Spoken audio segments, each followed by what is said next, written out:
Hello and welcome to episode 83 of the Rollo and Slappy Show. Today is March 19th, 2018. I am Rollo McFlugel and with me is Slappy Jones 2, and we are both of McFlugel.com. The show notes page for this episode is McFlugel.com/83. And our sponsor for this episode is LibertyMugs.com, which is the website that we shill for on this episode, where you can buy libertarian-themed coffee mugs. So go to the show notes page and click on the link there, or just head straight to LibertyMugs.com. And with that, now that we're all commercialized and everything, I'm going to hand it over to Slappy, and he's going to introduce our episode for this week. Thank you, Rollo, and thank you everyone for listening to the Rollo and Slappy Show today. Brought to you by Liberty Mugs. Yeah, Liberty Mugs. I have to yell that every time you say the show name. LibertyMugs.com, Rollo and Slappy Show. So, with that, I forget what our episode's about today. No, we last week we had on as a guest Thaddeus Russell to talk about the episode we had previous, where we talked about some of his ideas. And so he gave us a lot to think about over the last week, brought up some very good arguments for his postmodernist views. And so today we're going to talk about self-ownership, because that came up in the episode, and we just wanted to give it a little more time. So the concept of self-ownership and property rights, and how that can be a priori, why we don't need to look on a blade of grass to see it written that you own yourself. So I'm going to pass it back to Rollo. Rollo, what were your thoughts for this episode? Yeah, so I think it is, well, we kind of got tied up in talking about some things in the Constitution about, like the right to bear arms and the right to free speech. And I know you brought up the point, and I think I want to reiterate that is the only kind of rights there are, if we want to call them that, are property rights. And I think it's kind of a weird thing to talk about, because what is a right? It's something that obligates no one else to do anything for you to have it. And all humans would have these, right, by nature of being human. That's what makes it a right. But the fact that it's an abstract concept kind of makes it a little bit difficult to grasp or understand. Or it's like, well, what is a right? And what happens if our rights aren't respected? Because I get that a lot from people. Real quick, I also want to add, we're talking about natural rights, or not rights that all people would have. Because, for example, if I was going away for a week, I could give Rollo the rights to my house to watch it. Like, you have a right to come in and, if you want to grab some snacks or whatever, I'm not going to be back for a week. They might go bad. I'll give you the right to eat my food. But he doesn't have a right, to, take down my deck or something, or paint the walls. I would not grant that right. So when we talk in this episode, when we're talking about rights, we're talking about natural rights that all people have, not rights in the sense that I own this house, I can grant rights to different people coming in. Or what I guess some people would say is, if you live in a government, the government can grant you rights to health care or something. Right. And likewise, if I had Slappy watch my house, I would not give him the right to ride my tractor. But I would violate my rights to... Yes. That's where I was going. You're not allowed to house sit ever. So, like I said, this idea of natural rights is kind of an abstract concept, and so it's difficult to kind of understand. And a point that Russell was making was that we've only really known about or respected rights in the last couple hundred years. And it's even only a small number of people since then. Yeah. And so it's kind of like saying, well, if that's the case, then, most of humanity through most of history has no concept of them. And so that kind of puts a big burden of proof on people who advocate for natural rights. And so I think it's important to just say that natural rights are just kind of a way to explain kind of that's a phenomenon, if you will, of something that's going on in the world. To put words and a name to this abstraction. And I think I mean, words are always inherently vague. They're Right. not precise. It's same words can mean different things to different people. You're just trying to convey a concept or an idea. Absolutely. And so one of the ideas or analogies I gave last week was talking about atoms. And for a while, people didn't know that atoms existed. They thought the smallest particles, I don't know what they thought before. I don't know if it was Crumbs. Right. I have no idea. Oh, okay. Yeah, crumbs. I don't know. I believed you for a second. I was, oh, is that like some scientific term, crumbs? But then they learned that there were smaller particles, protons, neutrons, and electrons, and then they discovered there's even smaller particles that make those things up, like quarks. And then I believe that they've discovered even smaller particles. So the fact that we were ignorant about the existence of these things through most of human history does not mean that they didn't exist prior to that. It just means that they were not known, they were not discovered. And another point I want to make is the numbers. I think the numbers are a good also kind of analogy for this. The number 2, what is that? It's an abstraction. It's a way to understand a concept, to make sense of something. And so to talk about it, I thought of this too today, thinking about it, about the concept of zero. Zero has not always been around as an idea. It was, just doing some quick research on it, it looks like the Egyptians had something in like the 1700 BCs. So it's been the last couple thousand years, 3,000 to 4,000 years that this idea of zero has been established. And different societies have discovered zero at different times. And I found this quote in Wikipedia for the ancient Greeks, what they were, their concept of zero. So they seemed unsure about the status of zero as a number. They asked themselves, how can nothing be something? Leading to philosophical and, by the medieval period, religious arguments about the nature and existence of zero and the vacuum.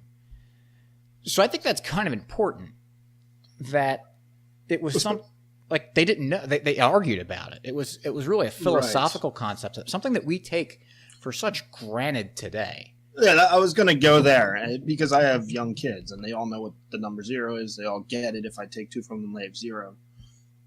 It's not something they have trouble with, or really anyone has trouble with today. Right. And so I think that lends some credence to the idea that certain ideas that can be accepted as truth, or at least the best explanation, there's been times where it wasn't known or really wasn't accepted. And the other obvious one is, the Earth being flat, or that the universe revolves around the Earth. Wait, is the Earth not flat? No, it is. The Earth is flat, but the universe does not revolve around it. Right. Gotcha. I was saying and. So it's like both of those ideas combined. Right. Gotcha. By the way, if you ever want to be entertained for a while, go on the Flat Earth Twitter. I have never been there. Oh, it's great. It's great. Anyway. So, kind of switching gears a little bit. I don't know if you had anything else to say about those ideas. But the other thing is, we all have these ideas of property. And I think we grow up with them. I know you bring up the example of your kids all the time. If someone takes one of their toys, they get upset. Yes, absolutely. Yeah, all the time. I don't know if that needed more explanation. Very young. Yeah, no, that was, I think everyone pretty much gets that. If you take something from a kid, many times they get upset about it. Right. And so, do you think that matters across cultures or time periods? Like, do you think there was a time period where, people didn't respond the way they do today? I mean, what do you think? Do you think there's any reason that your kids would get upset when they get something taken from them? Well, yeah, no. I don't know, because I never really looked into it deeply. You know, like I Okay. didn't do any research, but I imagine that's a natural reaction in kids because, I mean, my 1-year-old can't talk yet. She can say a couple words here and there, but she'll still, if someone takes her binky out of her mouth, she goes and gets it back. Right. Does that mean she's saying, well, that was my property, or is it just a natural reaction? Someone took your thing and you want it back? I don't know. But either way, I mean, we have this idea of certain things are ours. Like if someone's wearing a shirt, it would be. I think it's fair to say that almost anyone throughout all of human history, if you walked up and just took their shirt off their back, That would be a problem. right? I think that's fair to say as well. When I said I didn't study it, I mean I don't know. Right. And I I really I've don't know. done no research on this, but I think that's uncontroversial to say, to And postulate. it's yeah. And so, how does it's something. I don't know how to say. I'm trying to put this into words a little bit, but it's a part, not really a part of you, but there's obviously naturally some sort of feeling of a claim over to someone, and likewise, if someone wants to take it from them, they probably have to figure out. They probably know that they can't just walk up and just take it right off them. They have to either do it violently or sneakily. Either way, with some sort of like fraud, if you will. Well, here's another thing.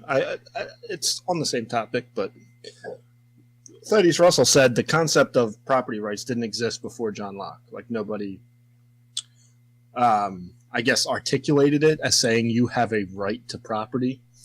But of course, the idea of property had always been around. I mean, the Ten Commandments say you should not steal, you should not covet your neighbor's goods. That's kind of implicit that property exists. And there were Can be owned. and there were other rules like that in The around that Hammurabi's time. Code. Right. Right? Is that the right name for it? Yep. Yeah. I mean, so the idea that people, they may not have sat there and said, by nature of being a human being, you are capable of owning things. But the idea of owning property certainly existed as long as humans have been writing, pretty much. Right. And I imagine even before that, a guy goes out, caveman goes out and hunts something and dragging it back to the cave. I'm sure he would defend that against someone trying to take it. Well, why? Because Yeah, but why would he have a better claim to it than the other person? Right, he went out and got it. He mixed his labor with it. He Sure. went and spent the time, tracked the animal, made the catch. He wants it. He put his time and his work in. He mixed his labor with it, making it his, homesteading it. Right. So, but why would that be the case that it's his? Like, why does it matter that he took certain actions to do something? Are you... I'm asking this. All right, well, I would say there are scarce goods. There's only so many bear out there, or deer, or whatever, rabbits, which I learned from Rollo. If you eat rabbits in the wild, you will die anyway, so don't eat them. No, you can eat them. Just don't have that be the only thing you're eating. Yeah, I got you. One person will get that.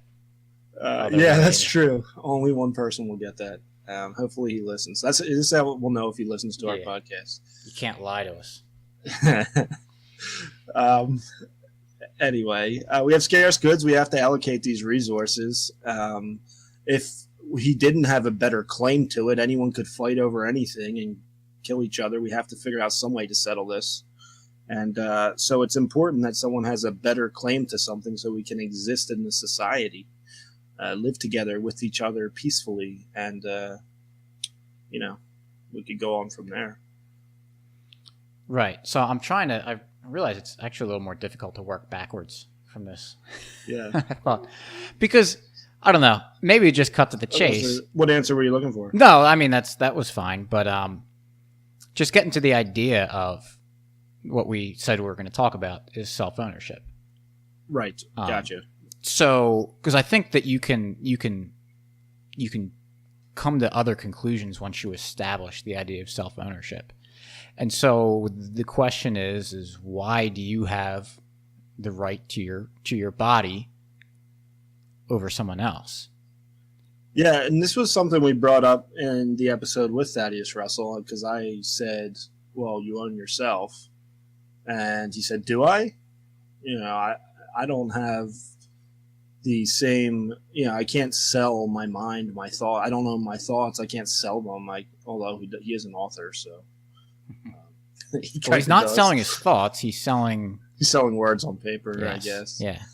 But, yeah, I know. When you can't transfer ownership, you can't rent it, you can't, let someone else control it for a while and then you take it back. So he's like, what do you mean I own it? And I didn't really respond. But let's talk about not necessarily that a little bit, because we're not talking about the mind necessarily. We're talking about the physical body. The physical body, right. So, I mean, does it make sense that I would have the right to go over and start using my neighbor's body for whatever reason? Right, no, of course not. So I guess, why is that? Yeah, you got to be very careful with your words when you're talking about this stuff. Yeah. Be very precise, because, I was not against Thaddeus Russell, and he called me out on it. Mm-hmm. But really, if you're looking at, any human, we don't control our thoughts. We don't create our own thoughts, at least not all of them, but we do have some degree of free will. Rollo and I both decided to come on to this podcast tonight. Mm-hmm. It's why? How did that thought come, that idea? I don't know. But we had some degree of free will. I could have chose to do something else. But I made my body come down the stairs, plug in the microphone, get on the computer, and here I am. So whatever that is that decided to do that, whether you call it my mind, my thoughts, my soul, whatever, no one could possibly have a better claim to the physical body than that thing that has the free will to control the body. Would you agree with that? Yep. Yeah, that was actually way better than I was going to try to. Yeah, scrambled eggs do it. Right. It's something, since this episode made me think hard about this stuff. I'm sure there's other really smart guys who have been thinking about this, and I could probably just read their stuff, but That's no fun. That's no fun, exactly. So we just have a bunch of conversations with each other over the week about this kind of stuff and try to work it out, and laying in bed thinking about it. And I just don't see how you could make the case that any other body has a better claim than you do if you are a sound mind and you have that ability to reason and have free will. Well, and I think it's instinctual too for you to want to protect your body. I would say absolutely. I mean, animals have the fight or flight mode, and that's another thing I wanted to bring up in this episode, because this was back in the Dave Smith episode, with the Dave Smith with Thaddeus Russell, where Dave Smith says there's natural rights, and of course Thaddeus Russell challenged him on that and said, what blade of grass can you find it on? Animals don't have a concept of free speech. Like, what are you talking about? But animals certainly have an instinct to defend their body and their herd and their family. They always say, if you're camping and you see a bear with cubs, stay away, because that bear will protect their cubs. Right. And you look at, they talk about, wow, there's so much violence in the animal world. But if you look at kind of the prey-predator kind of relationship, the predator doesn't always win that fight. And there's some sort of... You can go on YouTube. Yeah. Like the antelope versus the cheetah or something. I mean, sometimes the antelope fight back. I remember watching one. It was wildebeest versus a lion, and the lion had this guy. And then, a whole herd of, 25 wildebeest come over and, stomp the lion, and he runs away, and they save the baby. It was pretty cool. Right. Even fish. schools of fish run coordinated defense maneuvers Right. against predators. Like they'll swim together to look like one huge fish. Yeah, octopus can change their color, octopi, whatever the plural is of octopus, change their color to match in with their surroundings. This is common knowledge. Everyone knows that animals protect themselves. Right. And so there's there's plenty of evidence of instinctual self-preservation. So that means that there's a willingness, more so than anyone else would, to have to protect yourself. So that implies that there's some sort of value, right, that is in your own body. So by extension, I mean, we can start making this idea go out a little bit further. So when I breathe, I take in air into my lungs. Would someone then kind of have the right to come over and knock the air out of me because I'm using it and they want it? Right. I mean, wouldn't that kind of become my property when I put it in my body like that? I would say yes. Sure. How about if I'm standing in a space? Would someone say, "Hey, I want to exist in that spot"? They could say that. Right. And they come over and knock me out of the way. Say, I wanted that space. Right. I mean, I guess you could use how about like in a line at a grocery store? Mm-hmm. I mean, nobody likes a line anywhere. No one wants to get to the end of a long line. But would it be okay then to go knock the person out who's in the front of the line and go stand there because you want that space? Right. So to like use someone else's body or physically move someone's body out of the way just because because space is a limited resource. You can't both exist in the same spot together. So wouldn't one person, doesn't it make sense that one would have a certain claim than the other? Better claim, right. So because if they didn't, then that would mean that both would be able to exist at the same time in the same spot, right? Or at least battle over it and sure, not be a violation of someone's rights or body. But regardless of who has the better claim, one would have to be able to have the better claim because it can't be exactly shared. Because they can't both be there at the same time. Right. So it would be a violation of something to say that you can't, the person who doesn't have the better claim to do something to cause the other one outside of his own, not doing it within his own free will to get the other one out. Right. So I think that's not necessarily like property as in you're mixing your labor with it and taking it, but it's evidence to something that exists saying that, a scarce resource or thing, that one has a better claim to it than another. Certainly. And I think the same kind of goes with the body, is that it exists and really only one person can use it, or one group or entity. Right. And it doesn't make sense that, I guess you could have multiple people decide something. Like if you had a robot, you could have a few people controlling it. But the person's not a robot. It's someone who also has thoughts and desires and wants to move his body around a certain way. So, right. Whoever, I'm the only one who is able to move my fingers. Right. Without applying some other force to it. So it makes kind of sense that you would have the best claim. I would say so. Sure. So this idea, so we can't necessarily, I'm not making the claim that we can prove necessarily self-ownership. It seems to be. But I can't find anything to disprove it. Or I can't find a better theory. Right. And I don't know that there is one. Mm-hmm. That somehow you could say, maybe at one time people did have that. I mean, people were quote unquote owned. Slaves have existed in all societies all through time up until, as Thaddeus Russell says, the last 150 years or so.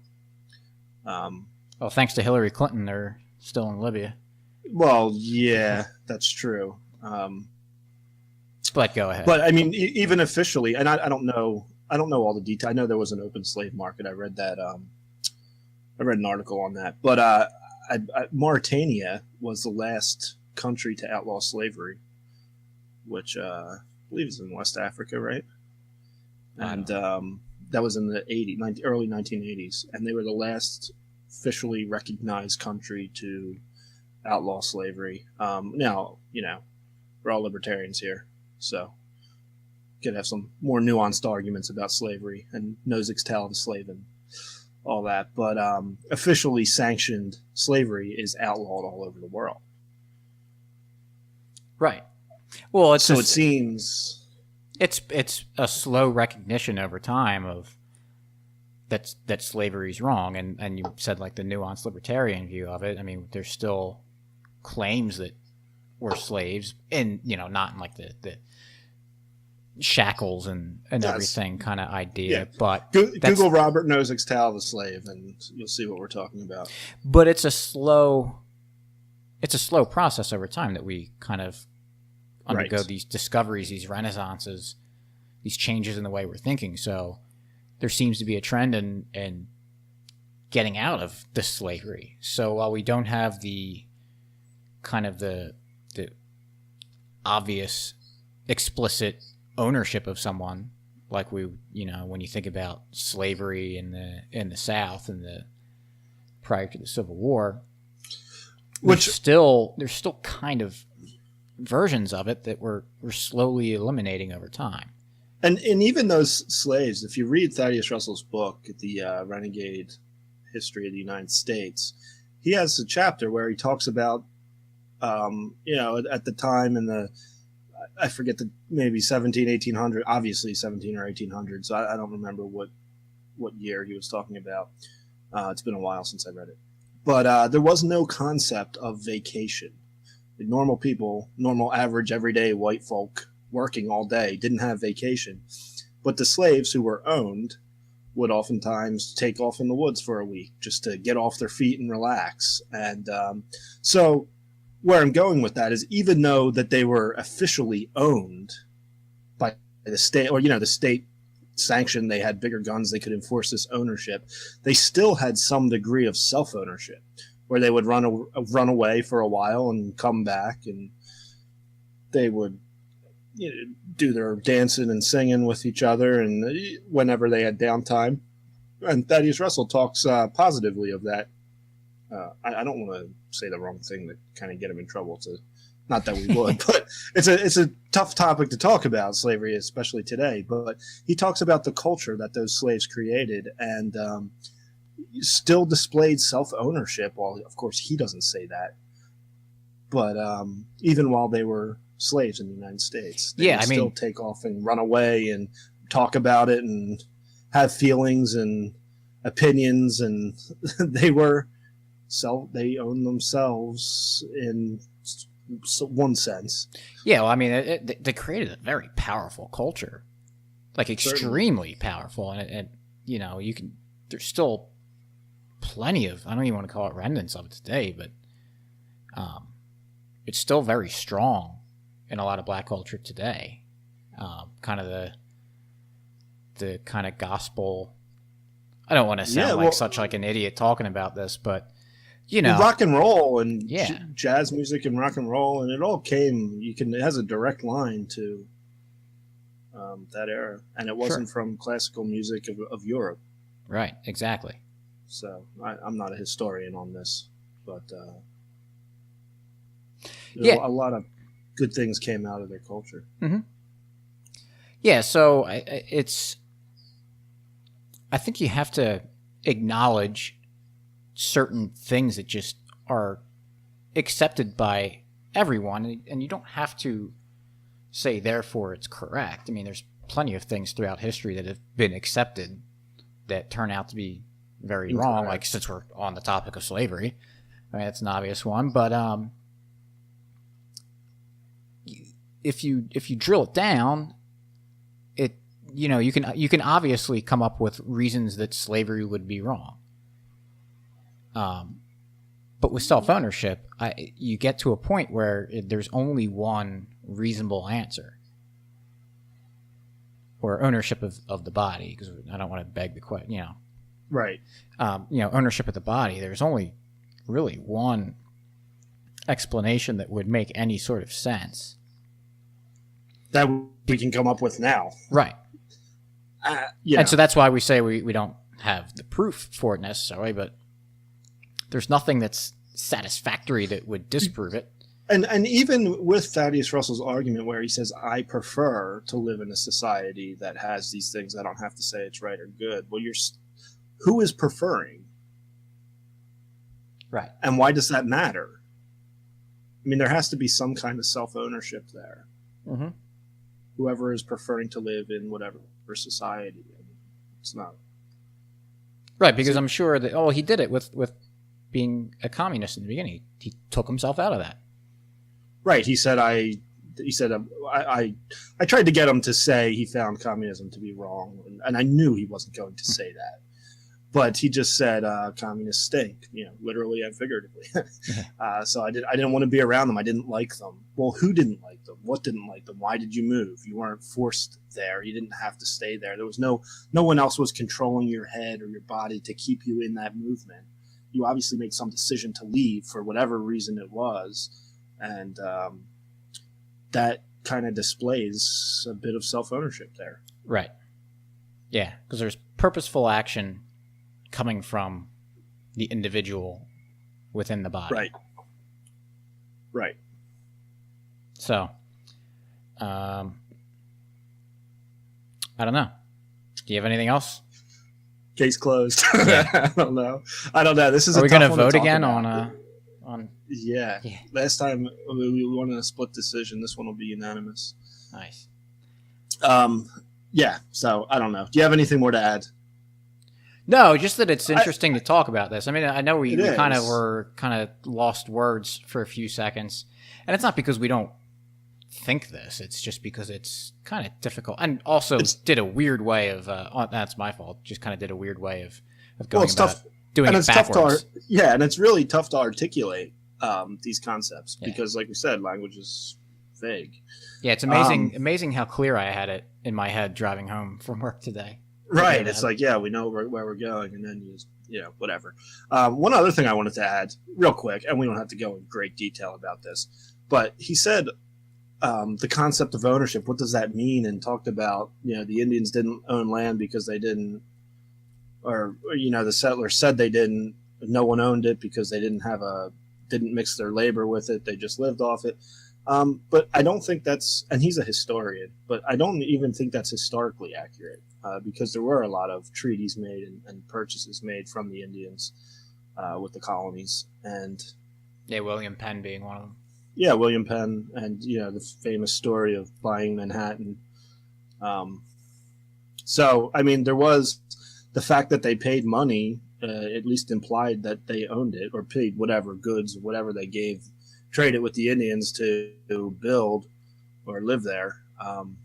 Certainly implies they owned it. You know, it'd be funny if the Indians were actually like, what do they do? Like, these idiots think they need to give us stuff for this thing. We don't even own it. This is awesome. No. Yeah.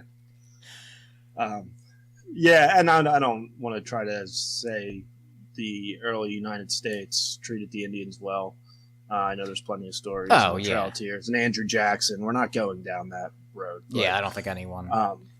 We're not trying to deny that, but just in the, I don't know, early, probably 1600s when they're first settling. I know there's stories of this. I don't have them off the top of my head.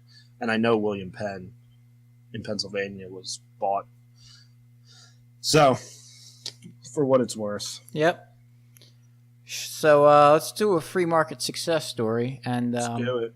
Yeah, I wanted to bring up, we were doing a podcast and do it under our own purposeful action because we own our bodies. And there's a couple other great libertarians that we know that are using their own bodies with purposeful action to create their own podcasts. And I want to give them some plugs. They've been doing some awesome stuff. First one talk about is, go ahead. Yeah, no, go.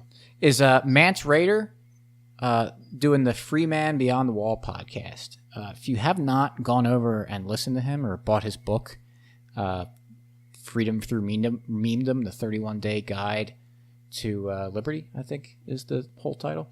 But I mean, he's absolutely killing it on his podcast. He does it a few times a week, and he's had some fantastic guests on talking about some fantastic, like Jeremy. He's had Jeremy Hammond on twice in the last few weeks.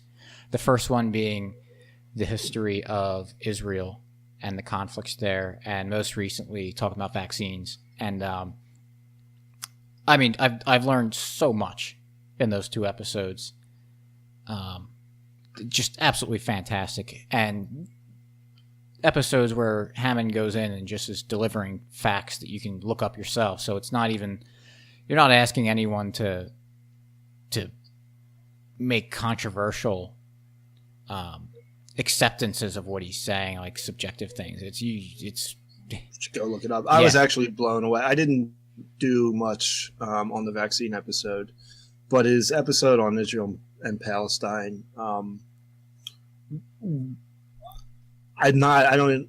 that was one of the best podcast episodes I've ever heard, because he broke down the whole history very succinctly, very clearly. And he did kind of, I don't want to say gloss over, but he just states certain things like, in the mandate, it says X. And so I would go online and then look up the mandate, and there it is. I mean, it's not, there's no, you don't have to imply, you don't have to say, well, it was written by the Zionists or it was a secret underground move. There's no look, you don't have to look into the motivations. It's right there on paper. You can go see it. You can read it yourself. It's not a secret. It's not some underground secret society. It's written right on the page. So I was very impressed. Everything I looked up checked out and made perfect sense. So I would go, highly recommend that episode in particular, but his podcast is fantastic. Oh, and he's had some great guests on too, like Jeffrey Deist, Rayford Davis, Scott Horton. Yeah, Scott Horton. And he's been a guest on other shows, most notably the Tom Woods Show. Yeah. So, and then the other, and we'll have his and show notes page, mcflugel.com/83. We'll have a link to his podcast. And the other podcast we want to talk about is the Friends Against Government podcast, where a few weeks ago we had Car Campit on, and he started this podcast along with Birdarchist, and they do a weekly show where they kind of just have a thing where just kind of libertarians can just kind of talk about stuff and goof off and not have to worry about, all the stupid stuff that goes on in the movement. And it is absolutely hilarious. I'm in my kitchen cooking dinner or driving my car listening to them, and I'm like laughing out loud with the stuff they have. Yeah. And they're also like talk about good stuff too. Yeah, no, it's a great podcast, and I was going to say the same thing, like driving in my car, and I just start laughing.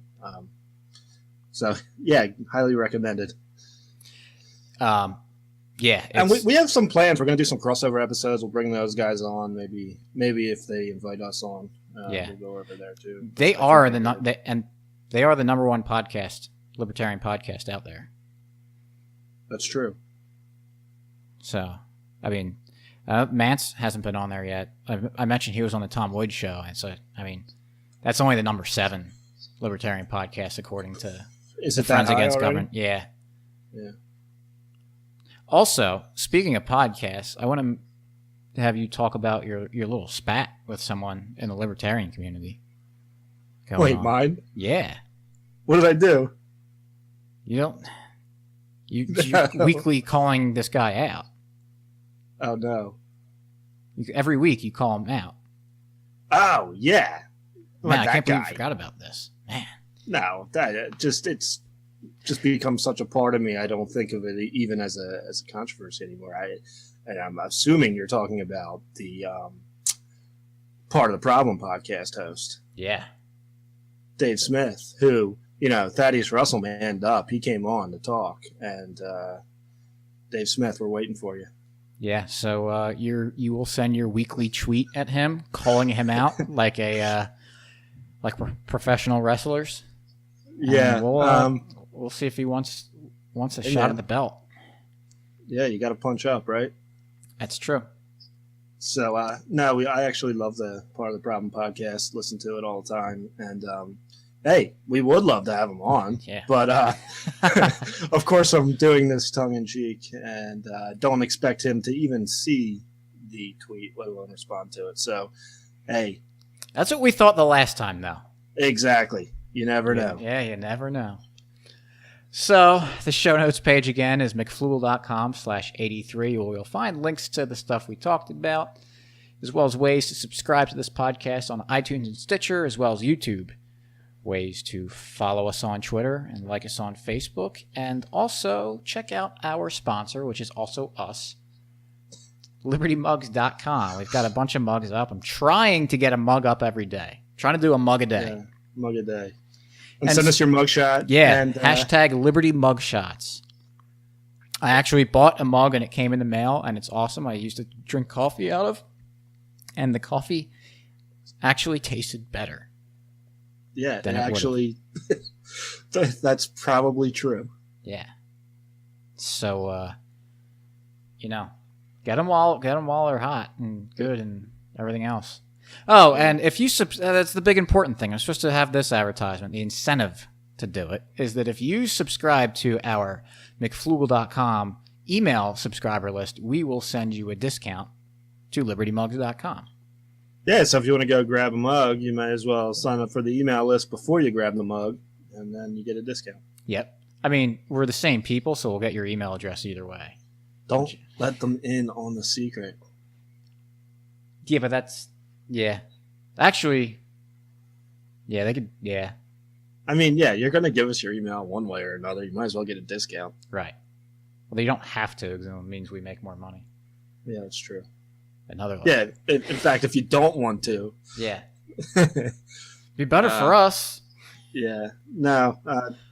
Just go check it out. There's some clever mugs. I think you'll enjoy them. Yes, and you can actually use them for more than just coffee. I haven't tried that yet, but I think tomorrow I might try to put water in it and see what happens. See what happens? I was going to... it might break. I was thinking of putting one on my desk at work and putting some change in it or some pens or something. Yeah. Do you think it would work for that? I would put change in it because holding Liberty mugs is a great way to hold wealth. True.